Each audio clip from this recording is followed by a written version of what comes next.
peu linké avec peut-être les impératifs de marché unique ou bien de libre circulation économique. Peut-être que ça peut se rattacher à l'axe économie numérique, mais il faudrait, je pense, dans l'étude, faire ce lien-là entre les nécessités de bâtir une économie numérique avec les impératifs de marché unique africain et de libre circulation des données. Parce qu'on peut avoir des marchés assez cloisonnés. D'un point de vue économique, on peut avoir des espaces de libre-échange. Mais si la réglementation sur les données personnelles n'intègre pas cette dimension-là, en levant peut-être certaines barrières qui sont relatives au transfert de données vers des pays tiers, vers des transferts transfrontaliers de données, comme on peut le voir aujourd'hui. Je pense que cette dimension de marché unique-là et de nécessité de faire circuler les données pour bâtir une économie africaine autour de la donnée, je pense que c'est une dimension qui peut être intéressante à mettre en place. Bon, je pense que ça peut se rapporter à l'axe économie numérique. Le second point, toujours sur cet axe-là, c'est l'aspect, je pense qu'on l'a évoqué ce matin, ce sont les aspects qui sont relatifs à la valorisation et à la monétisation des données à caractère personnel. Il y a beaucoup, je parle d'un point de vue peut-être entreprise. Il y a dans l'économie numérique des entreprises qui, de fait, par la nature de leur activité, collectent et traitent des masses très très importantes de données, qui, au-delà des nécessités d'offrir un service, un produit à leurs clients ou à leurs usagers, conservent ces données-là et parfois ne savent pas quoi en faire une fois la finalité de délivrance du service passée. Donc il me semble que c'est très important de réfléchir à des mécanismes qui permettent, tout en garantissant les droits des personnes concernées, en mettant en place les garde-fous nécessaires pour que ces droits à la vie privée ou aux libertés soient respectés, mais de permettre également aux acteurs de l'économie de pouvoir travailler sur ces données, donc après en anonymisant les données ou bien en mettant en place des aspects sécuritaires qui permettent de garantir la confidentialité, mais au moins qu'on puisse leur permettre de retravailler sur les données et de pouvoir parfois les ouvrir à d'autres acteurs, parce que parfois il y a beaucoup d'acteurs, notamment des startups ou bien des petites entreprises qui se plaignent parfois de l'inaccessibilité de certaines données qui pourraient leur permettre de développer des technologies, des use cases pour le proposer à leurs clients. Donc si on permet à ces entreprises-là de travailler sur ces données et de pouvoir les ouvrir pour le bénéfice de tout l'écosystème, d'un point de vue réglementaire, parce qu'aujourd'hui on peut avoir beaucoup de barrières à l'ouverture des données et au partage de données une fois qu'on les a traitées pour la finalité initiale pour laquelle on les a collectées. Donc si on peut réfléchir à une approche qui permettra de faire ça, je pense que sur le plan de l'axe économie numérique, ça peut être très très bénéfique. Une seconde observation sur l'axe état digital. On travaille souvent avec des collègues qui sont dans d'autres pays. Et souvent, il y a des aspects sur lesquels on est souvent interpellé, notamment sur la possibilité, ou bien en tout cas les restrictions qui peuvent exister en matière de transfert de données vers des pays tiers, notamment sur la classification de certains types de données qu'on peut considérer peut-être comme stratégiques ou bien comme vitales pour un État, pour ne pas autoriser leur hébergement sur le cloud ou dans des pays tiers. Donc je pense que si on réfléchit à faire en sorte que certains secteurs d'activité, ou en tout cas certaines données qui intéressent certains secteurs parfois vitaux de l'économie, pour qu'on puisse arriver, ça va rejoindre peut-être l'objectif de souveraineté numérique qu'on peut viser, à dire par exemple des données sur l'énergie ou bien des données bancaires ou bien des données des citoyens sénégalais ne doivent pas, certaines catégories de données ne doivent pas pouvoir être hébergées hors du pays. Dans d'autres réglementations, par exemple en France, on a ce qu'on appelle la classification des organismes d'importance vitale, que ce soit sur le secteur de l'alimentation, de l'énergie, des télécoms par exemple. On a certaines dispositions qui peuvent être spécifiques à ces secteurs d'activité-là et qui, pour respecter un peu la volonté de souveraineté de l'État sur certaines données, on peut avoir certaines restrictions qui sont encadrées par des garanties étatiques pour dire que ces données-là sont soumises à des restrictions sur le plan de leur transfert vers d'autres pays. Ça permettra à l'État d'avoir une politique digitale assez conforme avec l'exigence de souveraineté pour que l'État puisse continuer à avoir une mainmise sur certaines données qui peuvent être stratégiques. Bon, voilà pour le moment les quelques observations que j'ai notées très rapidement après que le professeur a décliné les 3 axes sur lesquels la réflexion peut s'accentuer. Merci. Merci, prof. Comme l'ont dit les autres, donc ces 3 axes qui sont hyper importants et intéressants.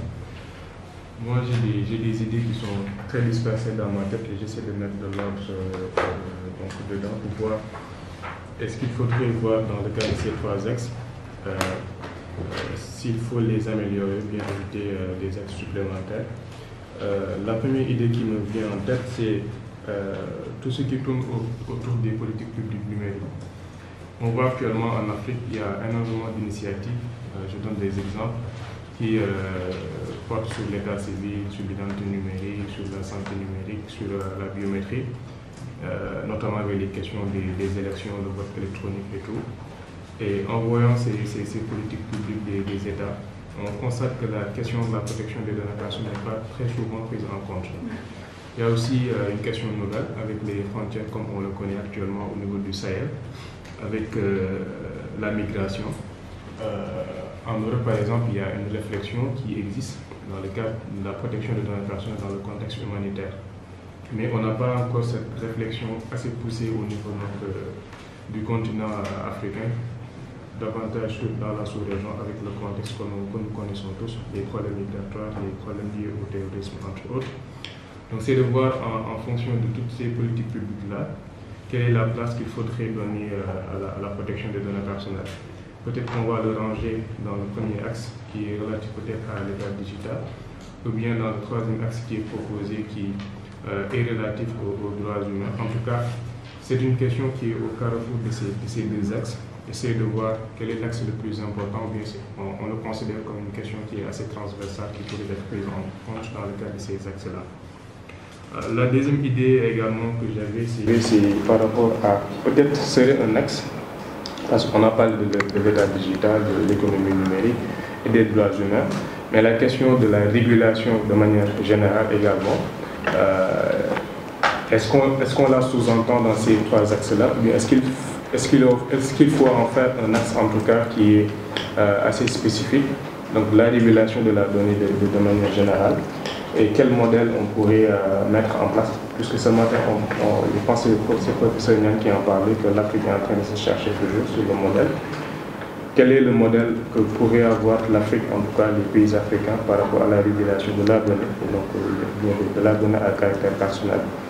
Est-ce qu'on va vers un modèle qui est assez protectionniste, comme les Américains, ou bien, non, libéraliste plutôt, pardon, ou bien on va aller vers un modèle qui est protectionniste comme les pays européens. Et quand on regarde de plus près en Afrique, on est plutôt dans ce modèle protectionniste. Donc c'est vraiment de revoir donc, ce modèle de régulation par rapport donc, aux données à caractère personnel. Et comme je l'ai dit tout à l'heure dans le premier point, ça peut être une question transversale qui touche les 3 axes, ou bien on en fait un axe assez spécifique donc dans le cadre de ce projet. Donc c'est des idées assez dispersées que j'avais et que je voulais essayer d'intégrer dans la discussion. Merci. Juste un petit détail pour appuyer ce que disait le professeur Manfrena. Si on pouvait ajouter un axe assez sur l'hygiène informatique. L'hygiène informatique, c'est-à-dire ça va avec les mesures,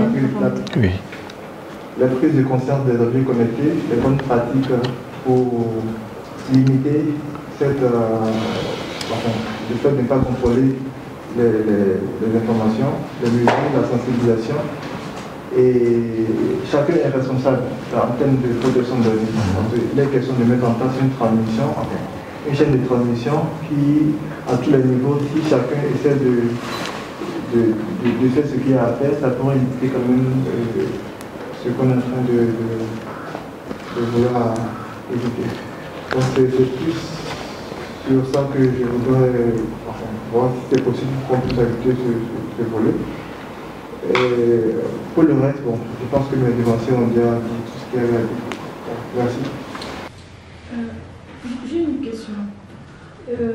C'est quoi la Green IT et dans quelle mesure est-ce que c'est intéressant pour nous de rajouter ça dans la discussion?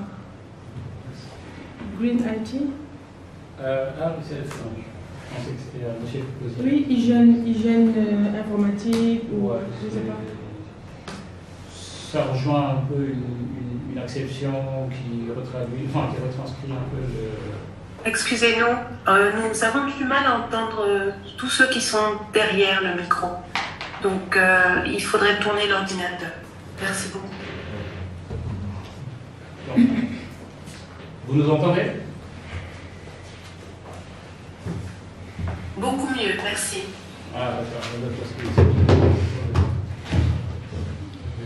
Donc la question concernait le Green IT,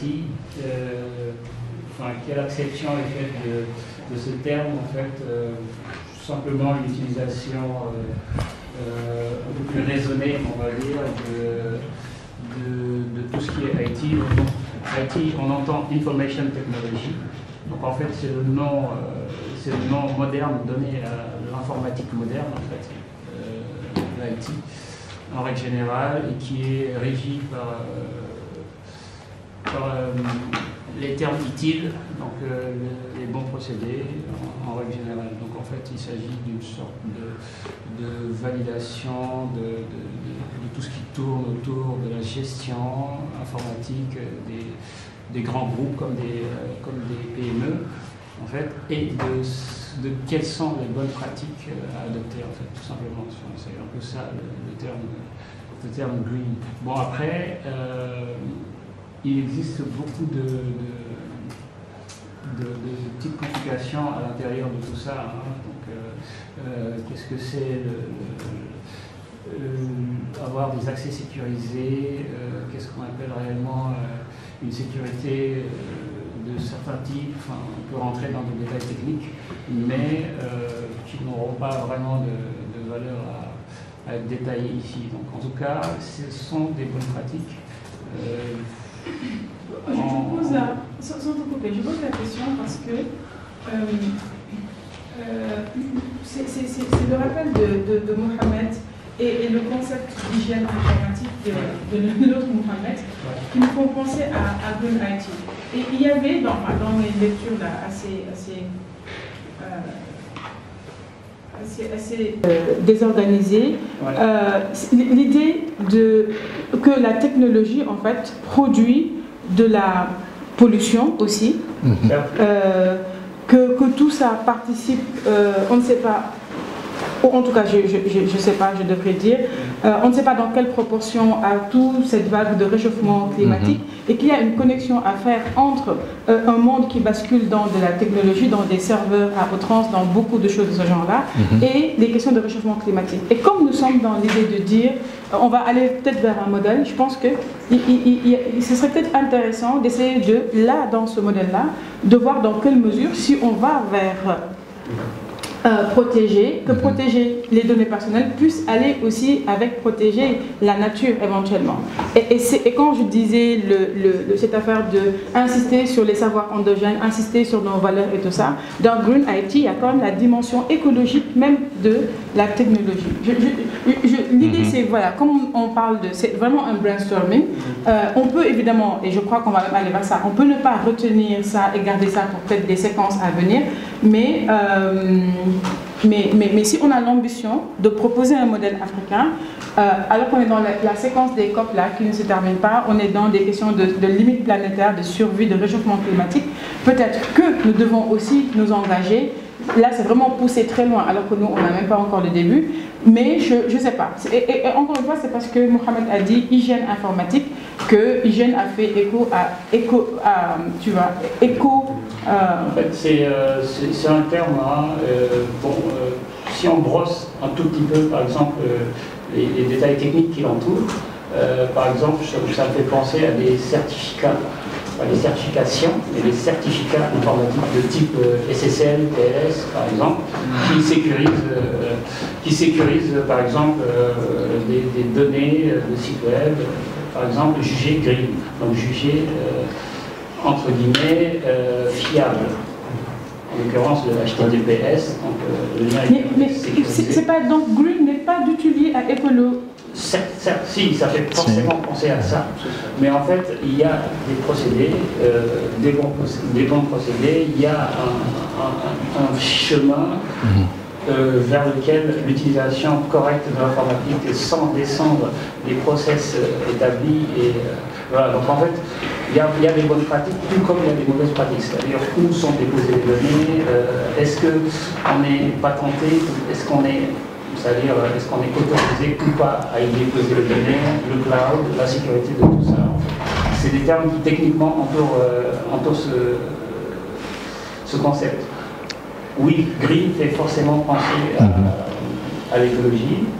Bon, après, les données en soi, est-ce qu'on peut parler d'une pollution réelle? Oui, parce que... Oui, certes, mais... il y a l'empreinte écologique par rapport à ça.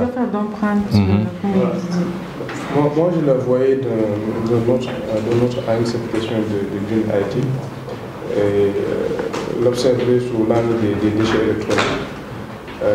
Parce qu'il y a énormément de risques avec ces déchets électroniques sur les données personnelles. Parce que les études ont montré qu'à travers les déchets électroniques, on peut arriver à identifier des failles de sécurité sur les données qui sont des données. Je donne juste un exemple très basique, c'est des cas que l'on a eu au niveau de la CDP.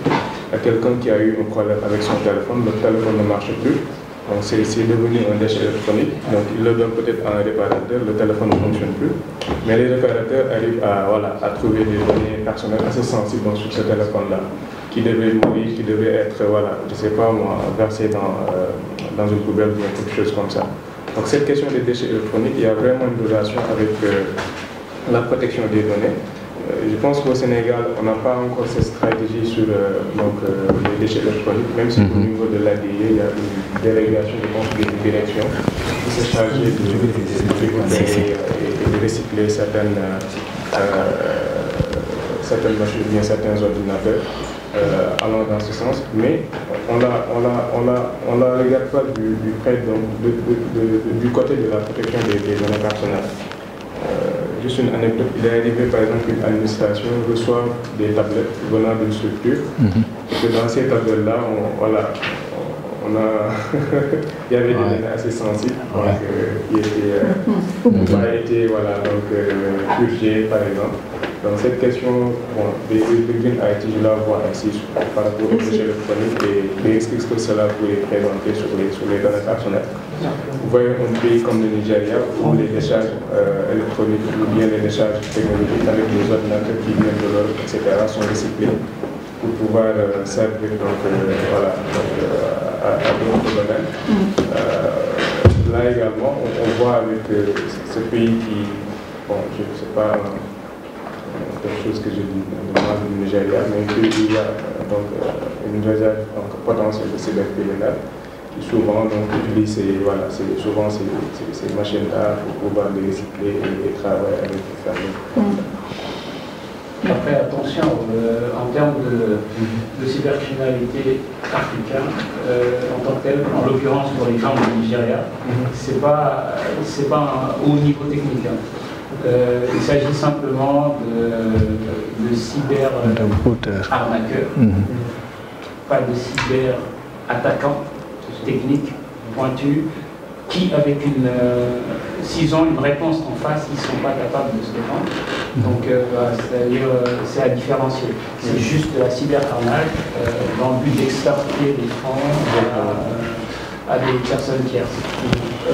En parlant de recyclage de données, enfin de composants électroniques ou d'ordinateurs et tout ça, les entreprises qui suivent des process ITIL, ITIL, donc ça dépend des versions, donc les bons procédés de l'IT, les entreprises sont responsables en termes d'IT, en fait procèdent tout le process d'installation, le process de masterisation, on appelle ça, c'est ça le terme. Donc en fait, l'installation, c'est un master, c'est-à-dire il y a le logiciel qui comprend les applications métiers et le tout inscrit dedans, plus le chiffrement qui va avec. Je pense à BitLocker, par exemple, ou des empreintes physiques, des empreintes digitales, des fingerprints. Et tout le process, avant qu'on ne donne le device à l'agent pour qu'il puisse travailler, tout le process est déjà établi dedans, plus le chiffrement, plus tout. Donc en fait, de sorte qu'à la sortie, quand le leasing est fini, par exemple, il arrive que des entreprises aient des ordinateurs en leasing, au bout de 6 ans, 7 ans, quand ils rendent les ordinateurs ou quand ils les sortent de leur stock, ils n'ont pas besoin de penser justement à ce problème dont on parle. Mais le problème se pose moins dans les entreprises privées que dans le public.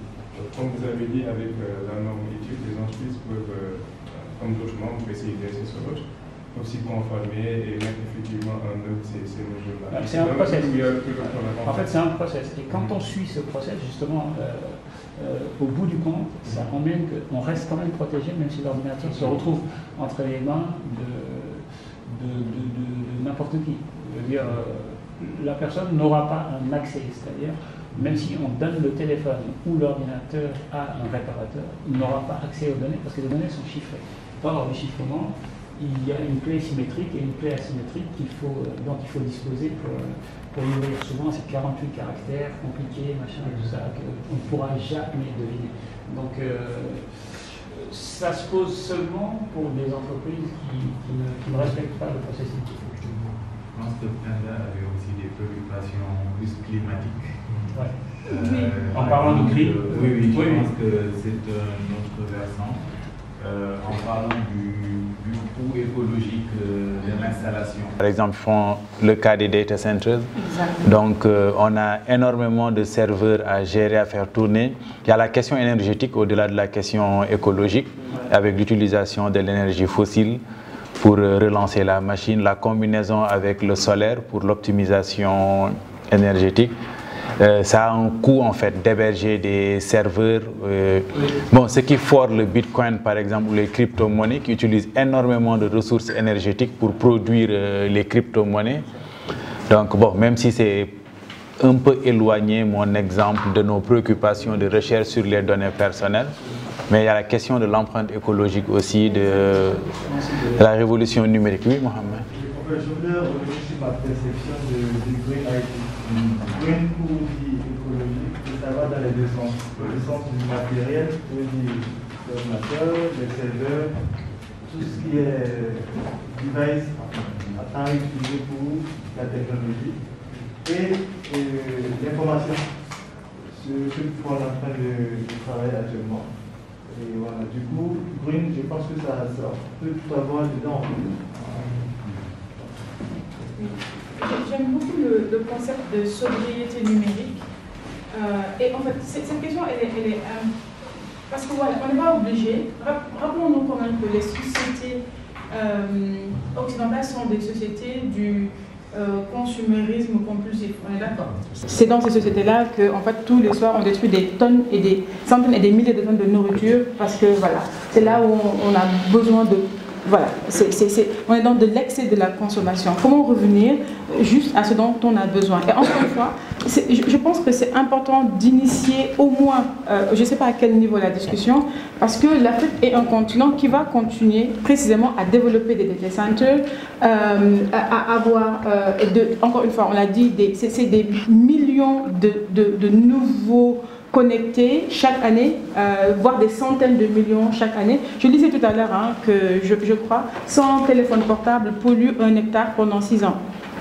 je veux dire, il faut aussi que sur ces questions d'impact environnementaux, d'énergie, sur la question énergétique aussi, parce que tout ça, il faut à un moment donné recharger sa batterie, il faudrait qu'on ait une réflexion parce que notre contexte est aussi ce contexte, encore une fois, du changement climatique. Et peut-être que, voilà, dans la relation avec disons la nature ou la planète, il y a quand même, je ne sais pas, cet aspect environnemental à prendre en charge et qui ne doit pas, pour moi, être une question périphérique.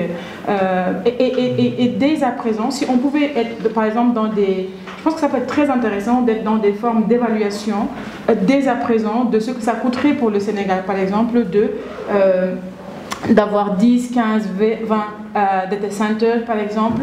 La question des déchets, mais vraiment les déchets physiques, puisque l'Afrique est aussi le continent qui récupère tous les déchets du monde en réalité. Qu'est-ce que ça nous dit en termes, voilà, sur ce plan-là aussi, et qu'on puisse avoir une stratégie de ce point de vue-là. Et encore une fois, la sobriété des usages, l'eau. Voilà. Et puis, pourquoi pas, puisque ça, on ne va pas le faire maintenant, je suis tout à fait d'accord, mais l'idée de, là aussi, écotechnologie, mettre en place des appareils, des trucs qui respectent davantage.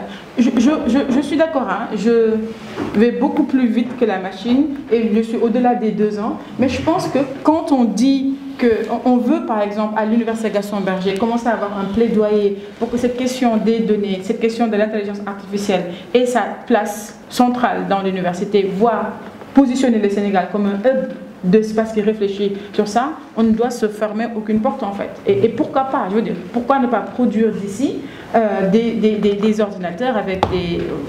voilà. Je pense qu'en termes d'implémentation... Le Rwanda produit déjà des ordinateurs. Je ne sais pas si on peut mettre le flag green. Ça, je ne peux pas m'engager à le dire, mais le Rwanda produit déjà des ordinateurs fabriqués sur son sol. Ça, je le sais.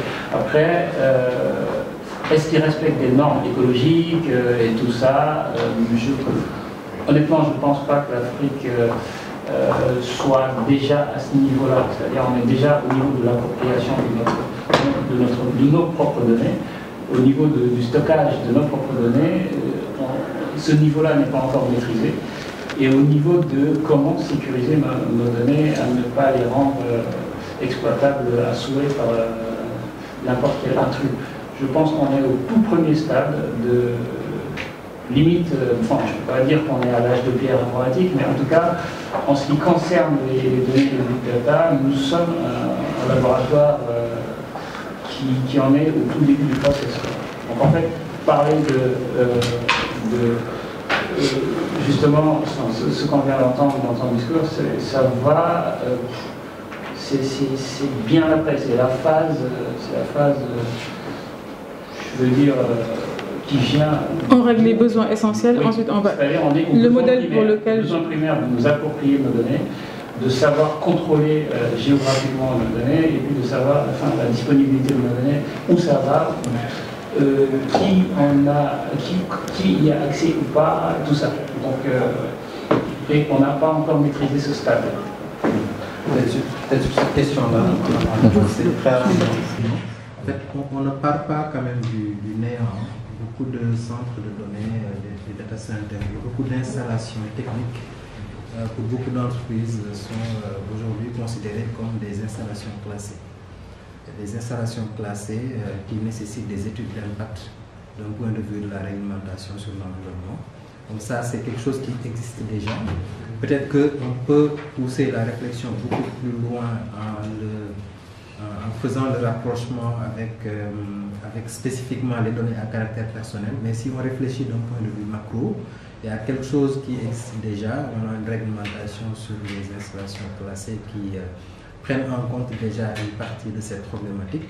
On a également, Mohamed en parlait tout à l'heure, la réglementation sur les déchets, sur les D3E, les déchets électroniques, qui permet également de prendre en compte certains aspects de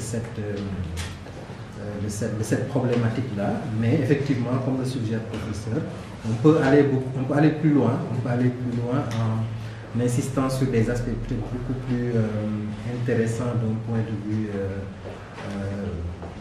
personnes concernées, en tout cas des aspects qui intéressent directement les individus dont les données sont collectées et traitées. Et peut-être pas juste parce qu'actuellement, ce que je dis là en termes de réglementation est plutôt axé vers les acteurs, vers les entités, personnes morales, que ce soit l'État, que ce soit les entreprises. Mais cette dimension humaine-là également est à prendre en compte pour que les personnes qui utilisent les services numériques puissent également être protégées d'un point de vue environnemental. Voilà ce que je voulais rajouter. D'accord. Jean-Baptiste, oui.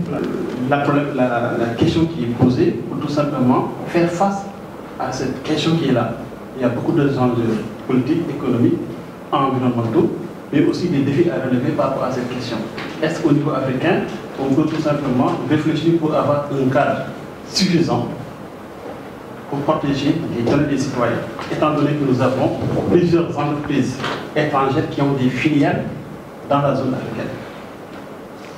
Et par rapport à cette problématique, une réflexion sur la souveraineté numérique serait vraiment de rigueur.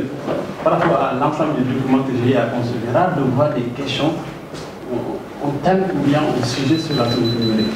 Et je pense très bien que le projet peut nous permettre d'avancer, d'oser, on ose vraiment parler de ça et faire des propositions adéquates. Et cela va permettre tout simplement de faire un travail sur une suivi d'évaluation de la législation qui existe de 2001 à maintenant. Et quelles sont les propositions? Il y a certains États qui ont des lois, d'autres ont des lois sans autorité de protection. Et là, vraiment, il faut faire vraiment des suggestions sur ce point, en mettant en avant vraiment un état de la législation et faire des études pour suivi évaluation. Et la question de la souveraineté numérique, pour moi, c'est vraiment très important, si ce n'est pas max. En fait, c'est intégré à l'état digital, parce que j'avais annoncé tout à l'heure 3 sous-thèmes dans l'état digital. Oui. Donc les politiques publiques, la souveraineté, la question de la souveraineté et la question de la gouvernance. Parce que nous devons tenir compte de la multiplicité des acteurs et des approches. En fait, c'est pour que chacun puisse se retrouver. Bon, il est vrai que nous autres juristes, nous avons une certaine conception de la souveraineté qui est un peu différente des politistes, des techniques et autres. Vous l'avez souligné en début de propos, professeur, c'est que vous avez dit clairement la vérité, c'est que nos données ne nous appartiennent pas. Exactement. On ne peut pas parler de souveraineté du tout, c'est trop utopique. On n'en est pas encore à ce niveau. Les données des cartes d'identité sénégalaises ne sont pas sont stockées ailleurs. Elles sont utilisées à des fins qu'on ignore totalement. Du coup, déjà, ne maîtrisant pas géographiquement où sont les données, où vont les données, à part juste ce qu'on nous en dit, pour moi, je ne me veux pas pessimiste, mais réaliste. Avant de poser un cadre légal, tout ça, il faut déjà s'approprier les données. Déjà les détenir. Parce que, bon, ce que nous faisons des réseaux sociaux, par exemple, les données que nous les y mettons, ça ne vous appartient plus et vous avez signé des chartes de cession de données dans les mentions légales qui sont situées en bas. Dès que vous vous connectez à un compte Facebook et que vous avez accepté les données appartiennent désormais aux GAFAM. Exactement, donc c'était pour prendre en compte cette réalité complexe et plurielle. Donc nous avons, c'est vrai que l'état digital a fait l'objet d'une discussion en interne avant de proposer cet élément, parce que nous avions essayé de prendre en compte les perceptions, les outils méthodologiques, etc. des différents acteurs. Et c'était une manière pour les politistes, les sociologues, les juristes de s'entendre autour d'un concept qui pouvait nous unir avec les techniciens, c'est l'État et sa vision par rapport à ce qui est digital. Donc, mais la souveraineté constitue un sous-thème à l'intérieur avec tous les développements qu'on pourra avoir. Donc, comme nous avons des contraintes de temps aussi, je souhaitais juste aborder la question des activités. C'était inscrit dans le programme. De toute façon, ce n'est que l'ébauche en fait de la réflexion. La réflexion va se poursuivre sur ces thématiques. Est-ce qu'il y a des gens... Non, personne. Non, j'étais en train de regarder. Personne n'a levé la main, je ne sais pas. Voilà, vous, Sadibou, Mignel, Céline, Minata, vous voulez intervenir sur la question? Allô, vous m'entendez? Oui, nous vous entendons. C'est pas important pour moi de ne pas prendre la parole si j'avais pas quelque chose de pertinent à dire et n'ayant pas eu le début des conversations, je n'étais pas très sûr d'où allait la direction vers laquelle allait le débat, mais il y a eu tellement vous avez dit tellement de choses intéressantes, à chaque fois il y a 50 idées qui jaillissaient j'ai rédigé quelques trucs ici qui me venaient à l'esprit, mais est-ce le moment d'en parler un petit peu à la fin? Non, c'est le bon moment, allez-y. Ok. Je vais dire comme ça me vient. Vous avez parlé j'ai entendu parler tout à l'heure de Green IT, est-ce que c'est pertinent, est-ce que c'est pas pertinent? Je trouve que c'est extrêmement pertinent.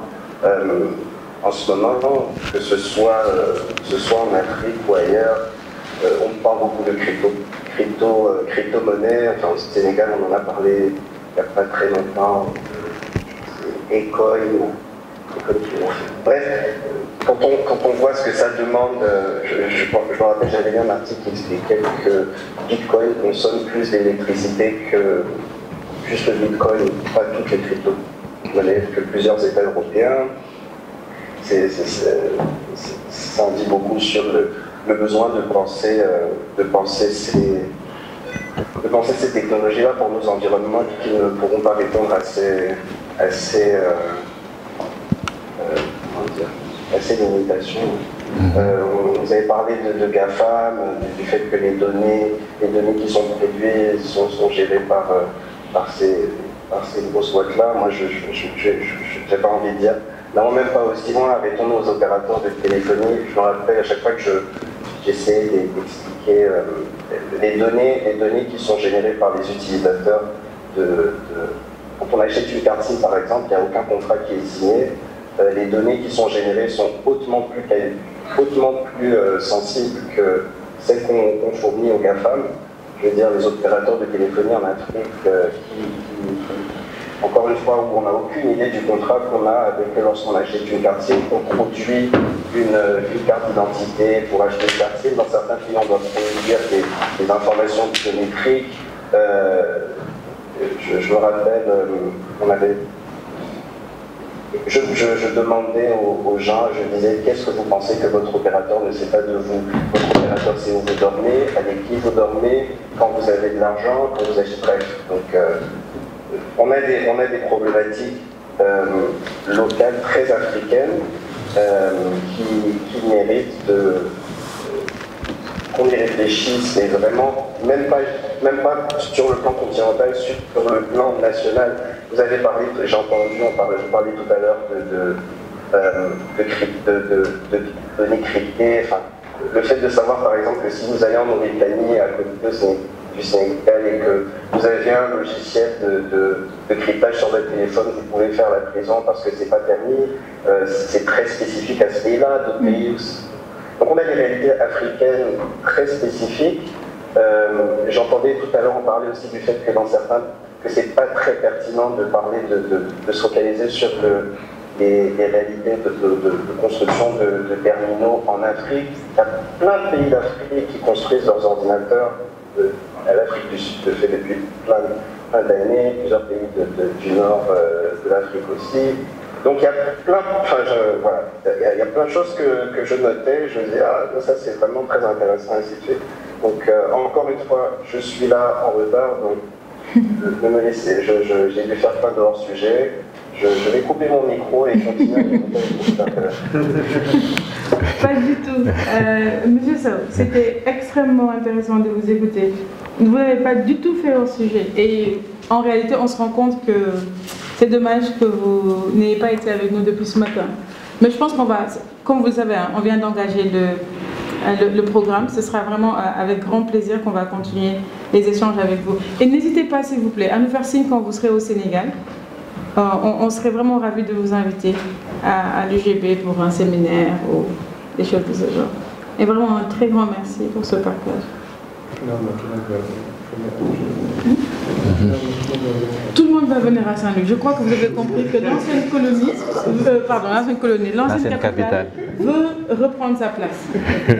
Tout se passe à Saint-Louis. Je ne sais pas si je peux me permettre une toute petite intervention. Oui, bien sûr, Céline, vas-y. Donc, j'ai été ravie de tout ce que j'ai entendu ce matin. J'ai vraiment beaucoup apprécié les échanges, les thématiques. Je trouve que ce sont vraiment les questions qu'on se pose un petit peu partout. Je trouve qu'il y a des questions spécifiques à l'Afrique sur l'idée de chercher sa place et de ne pas être à la remorque, de ne pas copier-coller des textes, comme j'ai entendu ce matin.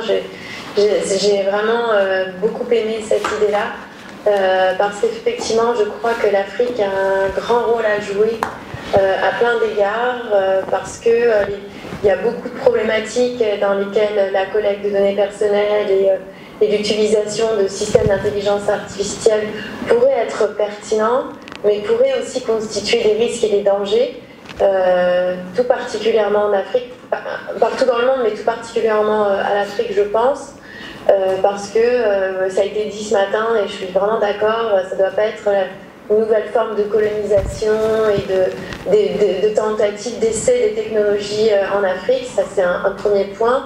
Et aussi, il y a le point, et ça rejoint la question du Green IT, le fait que des ressources soient encore pillées pour pouvoir, le lithium par exemple, pour pouvoir construire du matériel informatique. Et ça, c'est vraiment, ça continue d'être une forme classique de colonisation, avec soi-disant des technologies avant-gardistes et de progrès et d'innovation, mais avec toujours les mêmes façons de faire très contestables en Afrique et ailleurs. Donc je pense que vraiment l'Afrique doit prendre sa place dans cette discussion-là, non seulement pour la protection des données personnelles et pour peut-être une certaine approche de cette protection des données personnelles, mais aussi pour les technologies de manière plus générale et en particulier l'intelligence artificielle. Donc moi je n'ai pas grand-chose à dire parce que c'est pas moi qui dois dire comment ça doit être. Mais en tout cas, je trouve qu'il y a des questions, encore une fois, qui rejoignent les questions qu'on se pose ailleurs. Mais je crois qu'il y a une dimension propre à l'Afrique. Et je suis vraiment ravie d'apprendre que ce projet pourrait dépasser les 2 années et que vous voyez grand et loin, parce que moi, j'ai vraiment envie de voir loin et grand avec vous au Sénégal. Et je pense que vous êtes très bien placés pour vous poser ces questions-là. Et j'ajouterai, j'en terminerai là, que c'est vraiment important aussi qu'il y ait une voix francophone. Je parle en tant qu'évidemment française qui vient de France, mais aussi en tant que française installée au Canada. Et c'est vrai que j'ai des collègues à l'Université d'Ottawa, par exemple, qui ont beaucoup de liens avec des universités africaines anglophones. Et moi, je pense que c'est aussi important que dans ces réseaux africains à l'international, l'Afrique francophone soit mise en avant. Et au Canada, c'est vraiment quelque chose qu'on est prêt à accompagner, à soutenir et aller de l'avant avec, hein, si je peux dire ça comme ça. Donc je trouve vraiment que les débats, le positionnement de l'Université Gaston Berger et de ses partenaires, ce projet de recherche est extrêmement pertinent pour toutes ces raisons-là. Donc vraiment, je suis ravie de tout ce que j'ai entendu ce matin. C'est toujours moi. Merci Céline d'avoir un regard interne et externe sur ce qui a été dit. Parce que bon, il fait jour maintenant. Bonjour Céline, enchantée. Bon, on fait tourner la caméra parce que comme je vous vois un petit peu, je me dis qu'il faut que vous voyez. Donc tu t'es bien réveillée. Oui, merci. D'accord. Super. Je suis allée faire ma 3e dose et donc je suis prête à venir au Sénégal. Je suis contente. D'accord. C'est très bien. Et puis ici, on te donnera de l'artémisia, des plantes locales et ça passera. C'est bon. Du bruit, du bissap, du dingel. Super, vraiment enchantée de voir ta connaissance. Enchantée également et vraiment j'espère que tout va bien se passer pour que l'université me permette de partir et d'arriver la semaine du 21 février et on pourra se rencontrer. J'ai hâte de venir. Je suis déjà venue à Saint-Louis à l'université Gaston Berger il y a des années et j'ai hâte de revenir. On t'attend de pied ferme. Oui, on t'attend avec beaucoup de travail. D'accord, ok. Merci donc oui, pour ce double regard interne et externe donc, sur le projet de manière générale. Donc, je parlais des activités. Je pense, oui, parce que les activités tournent en réalité autour des objectifs et des résultats. Parce que Penda a présenté un ensemble de résultats ce matin.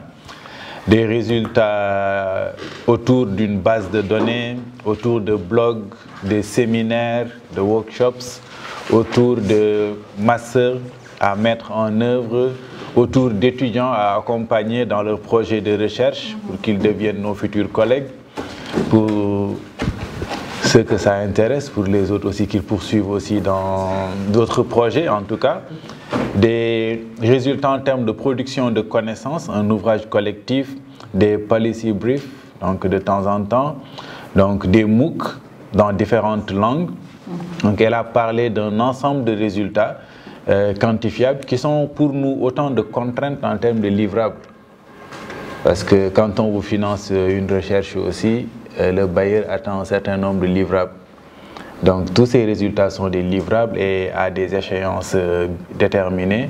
Nous devrons être en mesure de justifier cette réflexion, de justifier les efforts des uns et des autres qui sont un peu embarqués dans cette recherche. Voilà. Donc en termes d'activités, il y aura des activités de production de connaissances. Je donne juste les axes globalement, des activités de production de connaissances. Donc la réflexion doit non pas être simplement des brainstorming ou des stand-up meetings, mais de l'écriture et des documents à valider à différents niveaux. Donc pour nos chercheurs juniors, c'est une cartographie complète des 54 pays. Évidemment, il y a des raccourcis qui existent. Moi, je suis de la vieille école, donc j'aime quand le chercheur se fatigue et commence à tirer la langue avant de lui donner les astuces. Donc, contrairement à la révolution numérique où on vous donne des bases de données que vous pouvez pomper très facilement, l'ancienne école m'a un peu... L'aventure ambiguë avec le vieux maître et Samba Diallo, donc où il faut vraiment galérer pour avoir la connaissance, parce que cette connaissance, on ne l'oublie jamais après. Donc voilà, les 54 pays, il y a de la recherche documentaire à faire. Un premier travail de réflexion, de cartographie, donc collecte, analyse. Évidemment, Penda, puisque c'est elle la spécialiste de la méthodologie, avec Boubacar et autres, nous allons essayer de mettre à votre disposition des outils d'analyse avec tous les partenaires qui ont une certaine expérience de la recherche, des outils d'analyse pour aller très, très vite dans la recherche, une recherche concrète, et dans la rédaction.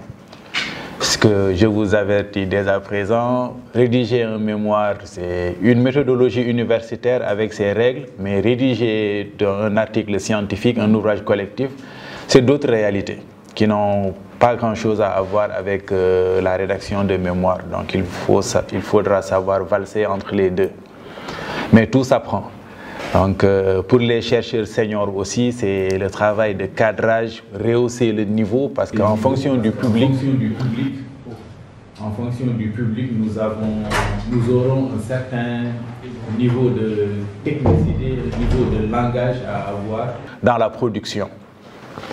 Donc par rapport à la mise en place de la communauté des chercheurs, c'est beaucoup d'abnégation. Les profils sont nombreux, mais tout le monde a une activité à mener parce que certains sont dans le privé, donc c'est une survie quotidienne face à la concurrence et autres. D'autres sont comme Penda dans l'administration, ou même si on ne travaille pas, on reçoit son salaire. Donc, d'autres sont en train de chercher du travail, etc.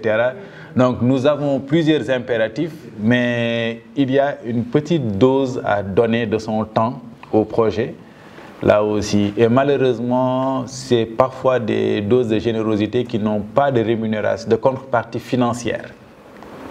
Mais il y a une autre contrepartie qui est plus importante parfois que la contrepartie financière.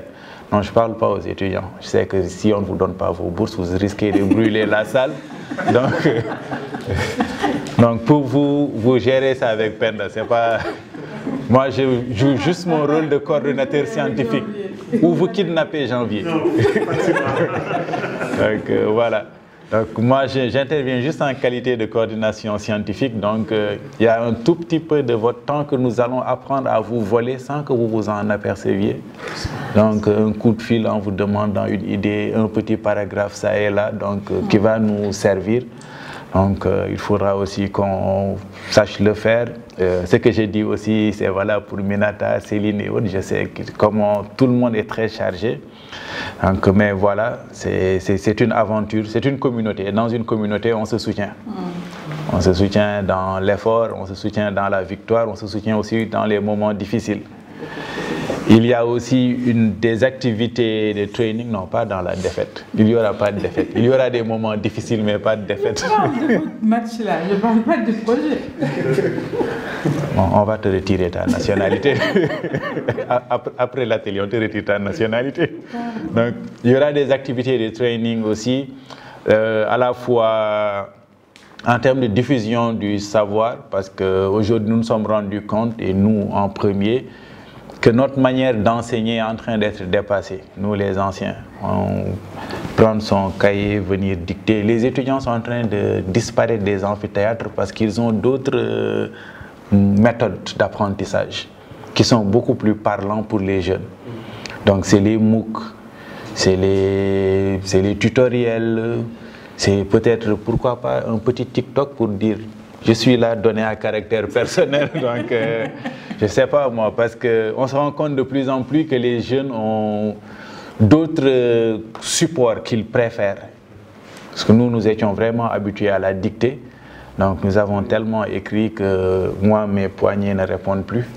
Donc, mais maintenant, les jeunes n'ont plus temps pour écrire, aller chercher des cahiers qui pèsent lourd, etc. Tout est nomade, tout est mobile. Nous allons devoir nous adapter pour produire du contenu qui sera diffusé. Ce sont les MOOC, elle a parlé des MOOC dans les langues possibles pour impacter le plus de population possible. Il y a des sessions de training en termes d'encadrement de vos travaux de recherche. Donc tous les encadreurs sont interpellés. Avec une dose pratique, toute la communauté constitue en fait des encadreurs en réalité.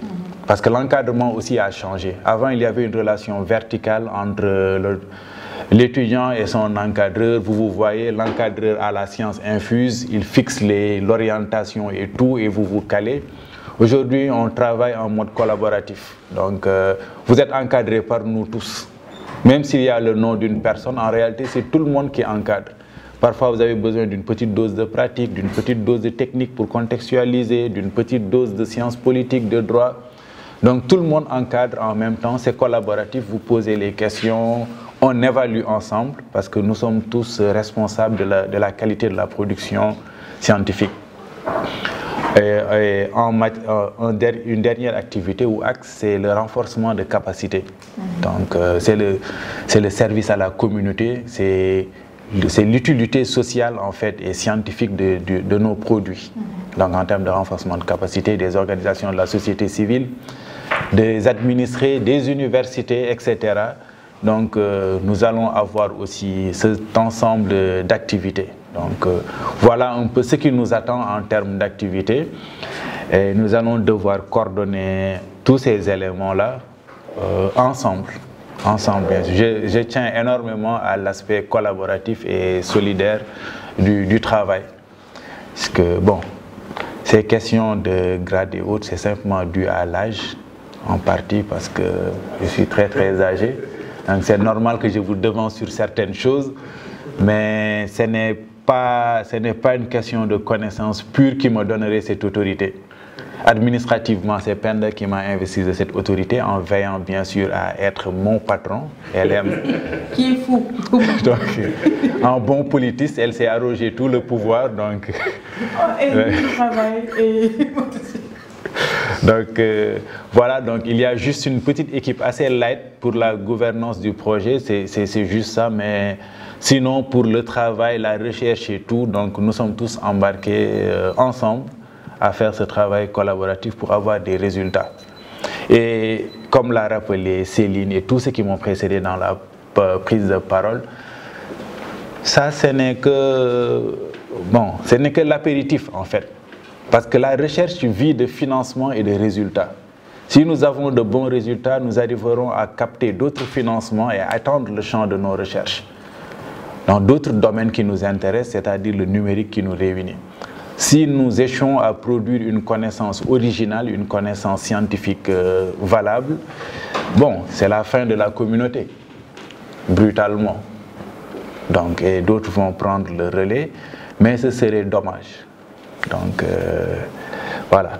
Et nous avons un travail de plaidoyer aussi à faire auprès de toutes les personnes qui seraient intéressées par les résultats de nos recherches. Ce serait quand même dommage de faire travailler toute une équipe pendant 2 ans, de faire travailler beaucoup d'acteurs pour qu'à la suite qu'on range tout à la critique assez vicieuse des souris.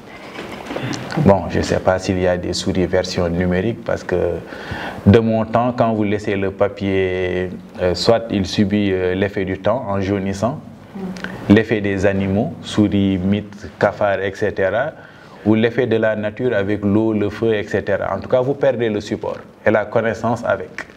Aujourd'hui, avec le numérique, peut-être que nous n'avons plus cette altération biologique, temporelle, etc., climatique. Mais l'histoire ne retiendra rien de nous et de notre aventure. Moi, je crois en vous. C'est vrai, j'ai un aspect un peu politicien, bien que je déteste la politique. Je crois en vous et j'espère qu'ensemble nous réussirons. Voilà, moi, ce que j'avais à dire d'un point de vue activité scientifique et ce qui nous attend. Super. Merci, prof. Je crois que c'est le moment de la clôture. Hein. Quand il parle comme un président, là, ou comme un vieux maître, l'arbre à palabre, on a l'impression que le gars a 50 ans. Oui, sérieux, quoi. Je vais vous raconter quelque chose. La première fois que je l'ai vu, le premier souvenir que j'ai de prof Mamadou Niane, je venais d'être recrutée à l'UGB, j'étais en train de sortir de la fac, et il me salue. Il me dit « Bonjour, prof, vous allez bien ?» Je dis « Bonjour, mais je vous reconnais. Oh, vous êtes en quelle année ?»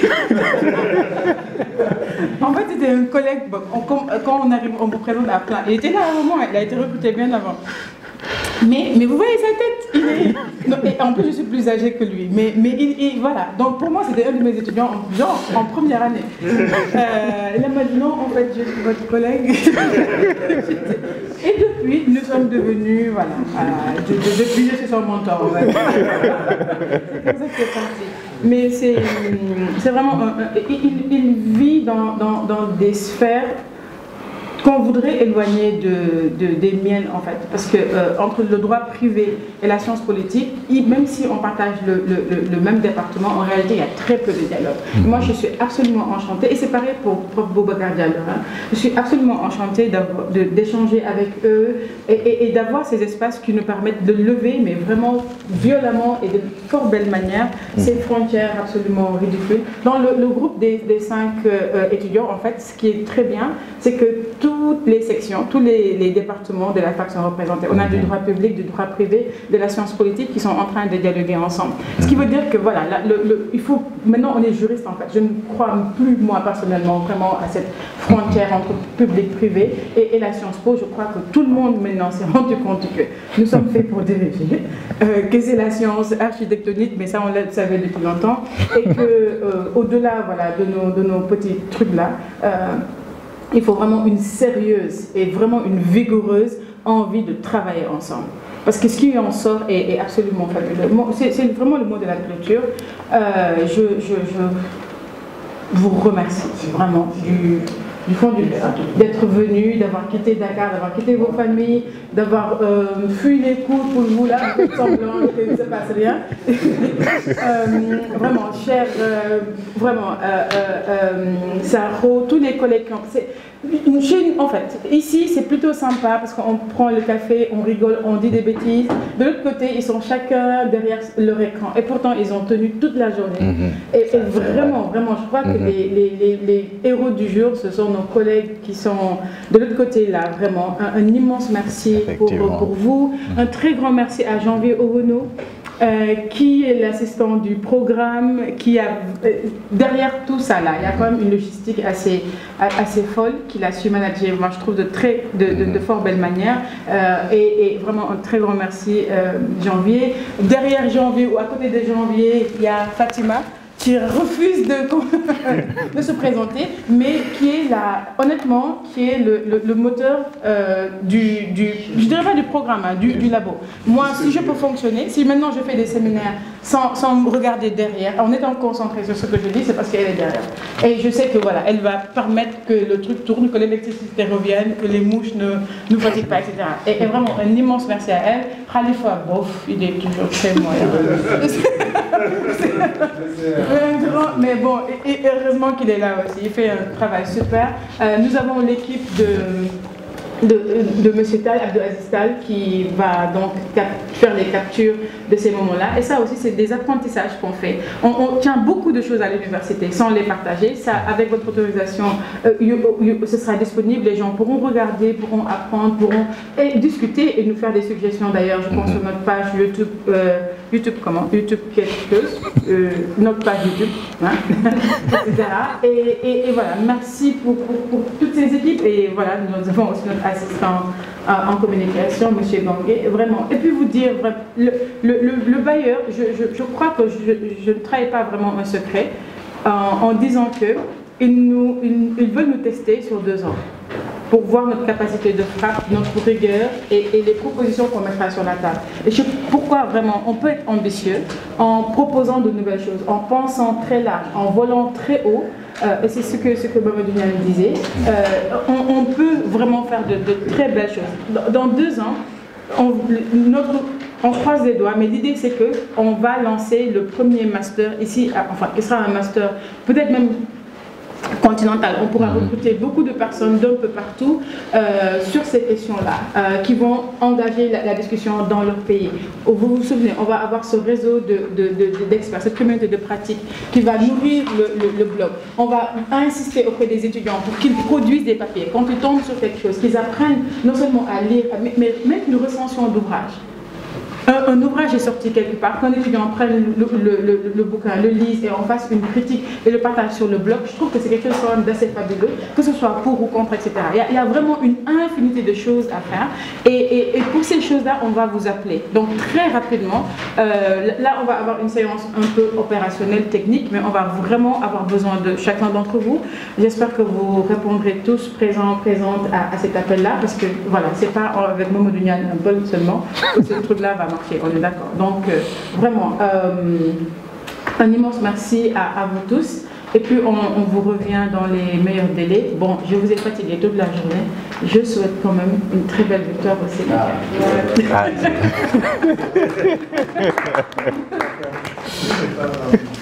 Je finis sur ça. Chers amis, merci beaucoup de l'autre côté. C'est ça. Merci Minata, merci Monsieur Sao, merci Céline, merci Mignel, c'est créatif. Non, c'est merci beaucoup. Bonne fin de journée. Ok. Merci.